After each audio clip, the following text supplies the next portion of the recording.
परमेश्वरले हामीलाई यात्राहरूमा सुरक्षा दिनुभयो, संरक्षण दिनुभयो, रक्षा गर्नुभयो है। यस ठाउँमा ल्याउनु भयो अनि हामीलाई थाहा छ होइन, हामी त्यतिकै आएका छैनौँ होइन।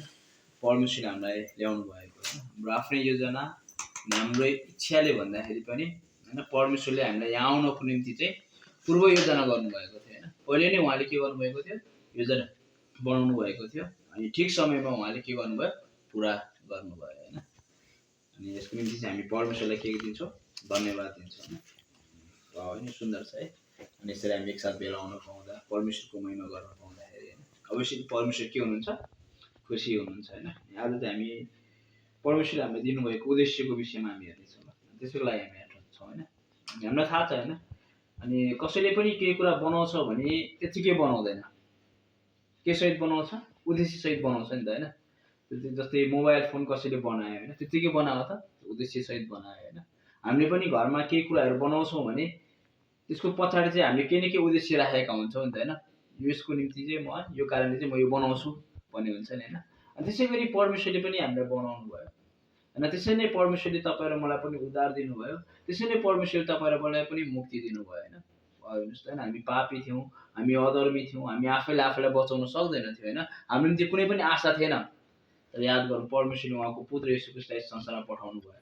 उहाँमाथि गरेको विश्वासद्वारा हामीले के पाएका छौँ, उद्धार र मुक्ति पाएका छौँ। अनि उहाँले चाहिँ तपाईँ र मलाई अब के दिनुभएको छ, उद्धार र मुक्तिको साथसाथै जबसम्म हामी यस संसारमा छौँ उहाँले तपाईँ र मलाई उद्देश्य पनि दिनुभएको छ।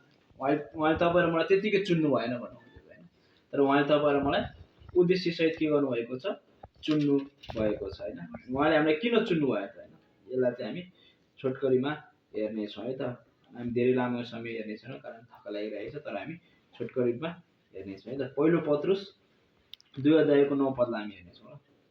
पहिलो पत्रुस 2:9 हामी हेर्नेछौँ। परमेश्वरले हामीलाई किन चुन्नु भयो होइन, अनि किन उहाँ मुक्ति पाइसकेपछि किन अझ हामी संसारमै छौँ होइन, अनि किन हामी यस ठाउँमा छौँ होइन। जस्तै हाम्रो पास्टर बुवा हुनुहुन्छ होइन, उहाँ किन बारामा हुनुहुन्छ त होइन, हाम्रो पास्टर बुवा हुनुहुन्छ मोहन भक्त होइन, अनि उहाँ किन नुवाकोटमा हुनुहुन्छ, म किन नुवाकोटमा गइरहेको छु त होइन। परमेश्वरले किन चुन्नु भयो त भन्दाखेरि चाहिँ यहाँ यस्तो छ ल, पहिलो पत्रुस 2:9 तर तिमीहरू त चुनिएका वंश हो। हामी चाहिँ चुनिएका वंश हो। कहिले चुनिएको हामीलाई, परमेश्वरले चुन्नु भयो होइन। हामी आफैले परमेश्वरलाई चुनेनौँ, अद्भुत छ है। हामी आफैले परमेश्वरलाई चुनेनौँ, तर परमेश्वरले चाहिँ हामीलाई चुन्नु भयो। कहिले चुन्नु भयो, संसारको उत्पत्तिभन्दा अगाडि नै होइन। हामी एफिसीको 4 गएर हेर्छौँ भने त्यही कुरा लेखिएको छ होइन। यो संसार बनिनुभन्दा अगाडि नै परमेश्वरले चाहिँ तपाईँ र मलाई के गर्नुभएको छ, चुन्नु भएको छ होइन। अनि तर तिमीहरू त चुनिएका वंश, राजकीय पुजारीगिरी, पवित्र जाति, परमेश्वरका निजी प्रजा हो। उहाँले तिमीहरूलाई अन्धकारदेखि उहाँका उदयको ज्योतिमा ल्याउनु भयो। उहाँले हामीलाई अन्धकारदेखि, हामी एक समयमा अन्धकारमा थियौँ, तर उहाँमा गरेको विश्वासद्वारा हामी केमा ल्याएका छौँ, ज्योतिमा ल्याएका छौँ। अब हामी अन्धकारमा छैनौँ। एउटा विश्वासले थाहा पाउनु पऱ्यो, म अब अन्धकारमा छैन, म कहाँ छु, म ज्योतिमा छु होइन। परमेश्वरले मलाई ज्योतिमा ल्याउनु भयो होइन। ताकि अब किन ल्याउनु भयो, उहाँले हामीलाई किन चुन्नु भयो होइन, अनि उहाँले हामीलाई अन्धकारदेखि उदयको ज्योतिमा किन ल्याउनु भयो भन्दा चाहिँ ताकि तिमीहरू उहाँका आश्चर्यपूर्ण कार्यहरूको घोषणा गर्न सक। हामी उद्देश्य यहाँनिर छ होइन, किन भन्दाखेरि चाहिँ ताकि हामीले चाहिँ उहाँका आश्चर्यपूर्ण कार्यहरूको घोषणा गर्न सकौँ भनेर। त्यो आश्चर्यपूर्ण कुरा भनेको चाहिँ याद गर्नुहोस् त, एफिसीको पुस्तकले हामीलाई बताउँदछ हामी चाहिँ हाम्रो पाप र अधर्ममा मरेका थियौँ होइन, तर परमेश्वरले चाहिँ हामीलाई के गर्नुभयो, जीवित बनाउनु भयो होइन। त्यही नै, त्योभन्दा ठुलो आश्चर्य कर्म के होला र होइन। हामी मरेका थियौँ, हाम्रो निम्ति कुनै आशा थिएन होइन, हामी आशाविहीन थियौँ होइन, अनि हाम्रो गन्तव्य चाहिँ नर्कतिर जाँदै थियो। तर परमेश्वर जो कृपामा धनी हुनुहुन्छ, उहाँले आफ्नो पुत्रलाई संसारमा पठाउनु भयो अनि उहाँको पुत्र येशू ख्रीष्टले क्रुसमा हाम्रो मानिस जातिको, सम्पूर्ण मानिस जातिको पापलाई लिएर मर्नुभयो र उहाँमा गरेको विश्वासद्वारा, उहाँले दिनुभएको विश्वासद्वारा, उहाँमा गरेको विश्वासद्वारा चाहिँ आज तपाईँ र म चाहिँ के भएका छौँ, जीवित भएका छौँ। एउटा मरेको मान्छे चाहिँ के भएको छ, जीवित भएको छ। अनि यो चाहिँ के हो, आश्चर्य कर्म हो। अनि यही आश्चर्य कर्मको घोषणा चाहिँ हामी के गर्छौँ, मानिसहरूलाई गर्छौँ होइन। हेर्नुहोस् त, तपाईँ पनि आफ्नो पापमा मर्नु भएको छ, तपाईँको निम्ति पनि आशा छैन एक हिसाबले हेर्ने हो भने, तर तपाईँलाई चाहिँ परमेश्वरले आशा दिनुभएको छ। त्यो आशा चाहिँ कोसँग छ, येशू ख्रीष्टमा छ। यदि तपाईँले येशू ख्रीष्टमा विश्वास गर्नुभयो भने तपाईँले उद्धार पाउनुहुन्छ, मुक्ति पाउनुहुन्छ होइन। अनि यही कुराहरू बताउनको निम्ति चाहिँ परमेश्वरले तपाईँ र मलाई चाहिँ चुन्नु भएको छ होइन। अनि यो कुरा हामी बाइबलभरि हामी पाउँछौँ होइन। हामी महत्त्वपूर्ण कुरा भनेको परमेश्वरले हामीलाई किन चुन्नु भयो भन्दाखेरि ख्रीष्ट प्रचार गर्नलाई हो, येशू ख्रीष्टलाई देखाउनको निम्ति होइन। उहाँले बप्तिस्मा दिने यूहन्नालाई किन चुन्नु भयो। अनि फेरि हामी सुसमाचार यूहन्ना 1 अध्यायलाई हेर्नुहोस् त,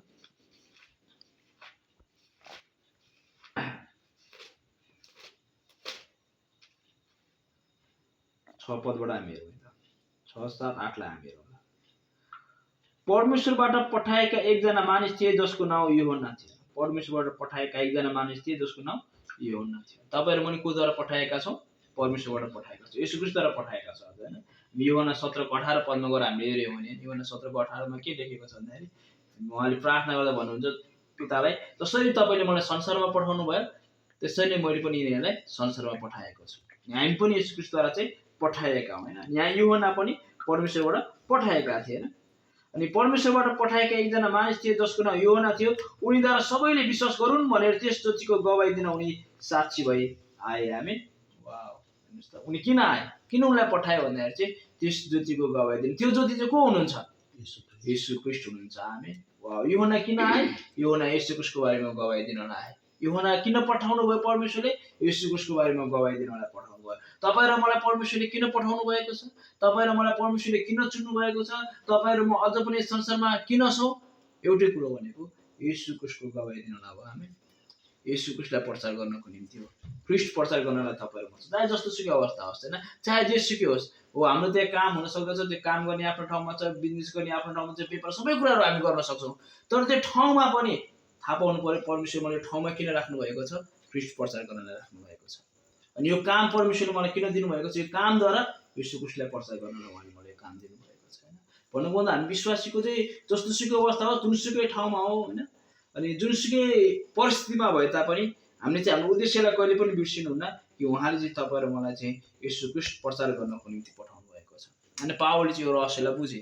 एक समय उनले बुझेका थिएनन् हैन, त्यसको कारण उनी मण्डललाई सताइरहेका थिए। तर जब दमस्कसमा येशू ख्रीष्टसँग उसको दम्का भेट हुन्छ, येशू ख्रीष्टसँग भेट भइसकेपछि उनले चाहिँ त्यही रहस्य पाउँछन् अथवा त्यो उद्देश्य पाउँछन् के? येशू ख्रीष्टलाई प्रचार गर्ने। त्यसकारण उनी जहाँ पनि जाउँ, जस्तो सुकै अवस्था होस्, उनी एक ठाउँमा जान्छन्, छिड्छन्, ओके ठीक छ, अर्को ठाउँमा फेरि पिडा ठीक छ, तर उनी के गरिरहन्छन्? ख्रीष्ट प्रचार गरिरहन्छन्। उनी येशू किन उद्देश्य थाहा छ उसलाई। कतिचोटि हामीले चाहिँ उद्देश्य बिर्सिन्छौँ कि मेरो उद्देश्य के हो, म क्रिस्चियन भएको उद्देश्य के हो हैन, बिर्सिन्छौँ कतिचोटि। तर वास्तवमा हाम्रो उद्देश्य भनेको चाहिँ येशू ख्रीष्ट प्रचार गर्नु। अनि आज यो उद्देश्यबाट चाहिँ मण्डली के भइरहेको छ एक हिसाबले हेर्ने भने अलिकति साइड लागेको जस्तो छ क्या। अनि आज मण्डलीमा धेरै कुराहरू हुन्छ थाहा छ। मण्डलीमा सम्मेलनहरू हुन्छ, गोष्ठीहरू हुन्छ हैन, अनि त्यसपछि विभिन्न कार्यक्रमहरू पनि हुन्छ, तर सुसमाचार चाहिँ खासै हुँदैन मण्डलीमा। धेरै बजेटहरू, धेरै पैसाहरू विभिन्न कुरामा चाहिँ खर्च भइरहेको हामी पाउन सक्छौं। अनि मण्डलीले धेरै पैसा चाहिँ विभिन्न कुराहरूमा खर्च गर्छ, तर सुसमाचारको निम्ति छैन सुसमाचार पनि। तर विशेष उद्देश्य भनेको के हो? सुसमाचार प्रचार गर्नु। एउटा छोटो कथा भनेर म अन्त्य गर्छु। एकचोटि चाहिँ एउटा साउल भनौँ न, एउटा साउलले चाहिँ आफ्नो दासलाई भनेछ हैन, ल म चाहिँ अब व्यापारको लागि जाँदैछु हैन, सायद 1-2 हप्ता लाग्छ होला अथवा 1-2 दिन लाग्छ हैन, अनि तैँले चाहिँ के गर भन्दाखेरि मेरो छोरालाई चाहिँ खाना खुवाएर चाहिँ स्कुल पठाइदिए भनेर नोकरलाई भनेछ हैन, नर्स मालिक भनेछ उसले हैन। अनि त्यसपछि गएछ, साउल गयो हैन। अनि त्यसपछि नोकरले अब खाना खुवाएर कहाँ पठाउनु भनेछ? स्कुल पठाउनु भनेछ। अनि यसो खाना हेर्न आएको त यसो हेरेछ, तन्दा देखेछ, मैलो देखेछ, तन्दा धुन थालेछ हैन। अनि यसो बगैँचातिर गएको त्यो फोहोरहरू देखेछ, त्यो सफा गर्न थालेछ हैन। अनि यसरी चाहिँ अर्को काम, उता हेरे अर्को काम, सबै काम गरेछ। अनि घरहरू चटिक्क पारेर राखेछ। अनि छोरालाई खाना खुवाएर स्कुल पठाउनु चाहिँ बिर्सिन्छ। अनि साउ आएछ। अनि साउ आएर भनेछ तिमीले मेरो छोरालाई स्कुल पठायो त खाना खुवाएर भन्दाखेरि हैन हैन हेर्नुस् न, यो यस्तो फोहोर दिए, मैले यसो सोए, मैले यता सफा गरेँ, उता सफा गरेँ, मैले के धेरै कुरा गरेँ मैले भन्छ। तिमीले मेरो खाना पकाएर खुवाएर मेरो छोरालाई चाहिँ पठायो कि पठाएन? त्यो त पठाएन। उसको मेन उद्देश्य के थियो? उसलाई दिएको काम जिम्मेवारी के थियो? पहिलो जिम्मेवारी के थियो? स्कुल पठाउनु थियो। आज परमेश्वरले मण्डलीलाई दिनुभएको महत्त्वपूर्ण जिम्मेवारी के हो? सुसमाचार हो। अनि मण्डलीले त्यस्तै छ, यता गोष्ठी गरौँ, यता सम्मेलन गरौँ, यता उ गरौँ हैन, यताबाट डोनेसन आउँछ, यता खामहरू हैन, अरू विभिन्न कार्यक्रम गरौँ हामी, तर सुसमाचार चाहिँ छैन। सुसमाचार चाहिँ छैन। तर येशू ख्रीष्ट आफू जानुभन्दा अगाडि पनि, स्वर्ग जानुभन्दा अगाडि पनि उहाँले महत्त्वपूर्ण जिम्मेवारी चाहिँ छोडेर हामीलाई जानुभएको छ। त्यो चाहिँ के हो?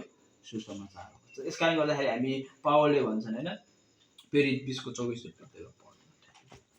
पढ्नु ल, प्रेरित 20:22 अब हेर्नुस्, म पवित्र आत्मामा बाध्य भएर यरुशलेमतिर जाँदैछु, त्यहाँ मलाई के कसो पर्याउने हो सो म केही जान्दिनँ। के म जान्दिनँ म हैन, त्यहाँ उसलाई गाह्रो छ त्यहाँनिर हैन, उसलाई थाहा छ त्यहाँ दुःख कष्ट आउँछ, सतावटहरू आउँछ, तर मलाई थाहा छैन के पर्यो आउँछ हैन।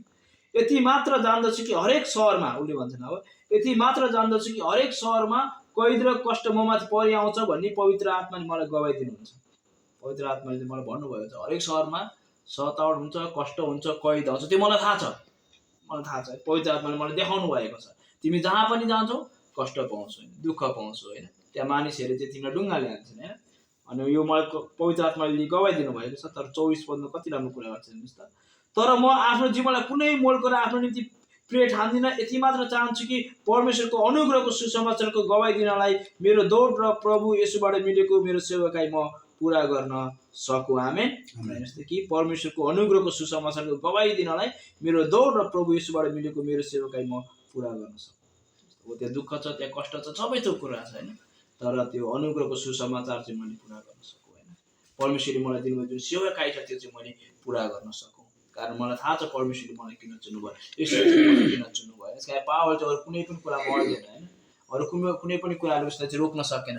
त्यसै गरी हामी पनि त्यही होइन, त्यहाँ धेरै कुराहरू छन् तर हामीलाई कुनै पनि कुराले हामीलाई रोक्दैन होइन। हामी के गर्छौँ, हामी चाहिँ ख्रीष्ट प्रचार गर्छौँ। हामी चाहिँ त्यो मण्डली हो होइन जो चाहिँ अरू कुराहरूभन्दा सुसमाचारलाई प्राथमिकता दिन्छौँ होइन। यस कारण गर्दाखेरि हामी चाहिँ के गर्छौँ, सुसमाचार प्रचार गर्छौँ होइन। कारण हामीलाई थाहा छ परमेश्वरले किन हामीलाई चुन्नुभयो, हामीलाई थाहा छ हाम्रो उद्देश्य के हो। हामी उद्देश्य घुमाएका छैनौँ। अझ धेरै मण्डलीले चाहिँ उद्देश्य घुमाएका छन्। यस कारण गर्दाखेरि उनीहरू अरू कुरातिर लाग्दछन्, तर हामीलाई थाहा छ उद्देश्य के हो भने, हामीलाई थाहा छ परमेश्वरले हामीलाई किन चुन्नुभयो। यस कारण गर्दाखेरि हामी त्यो उद्देश्यमा रहिरहन्छौँ, त्यो उद्देश्यलाई पक्रिरहन्छौँ। अनि पावलले जस्तै होइन, परमेश्वर हामीलाई पनि गवाई दिनुहुन्छ होइन। हरेक सहरमा हामीलाई पनि कैद हुन्छ, हामीलाई पनि सतावट हुन्छ, मान्छेले हामीलाई पनि इन्कार गर्दछन्, तर हामी पनि अनुग्रहको सुसमाचार प्रचार गर्न छोड्दैनौँ। कुनै पनि कुराले तपाईँ र मलाई के गर्दैन, विचलित गर्दैन। आमेन। परमेश्वरलाई धन्यवाद।